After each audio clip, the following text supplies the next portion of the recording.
When you see this happening, remember the coming of Jesus is very soon.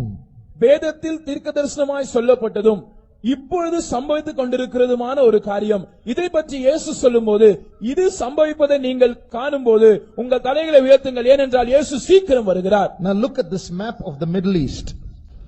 இந்த மத்திய கிழக்கு நாடுகளை பற்றியதான வரைபடத்தை கவனியுங்கள். This is Israel. இதுதான் இஸ்ரவேல் தேசமாக Now இருக்கிறது. I'm going to show you how different armies are surrounding Israel.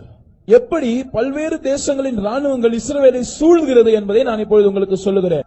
We are going to see that the third world war is going to break out in a short while.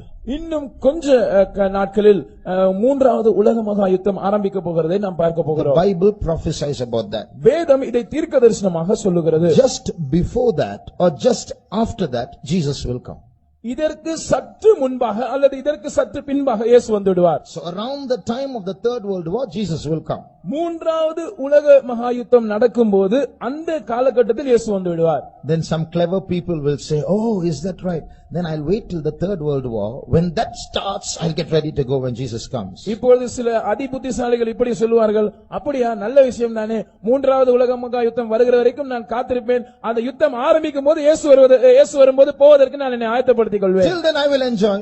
அது வரைக்கும் நான் என்னுடைய வாழ்க்கை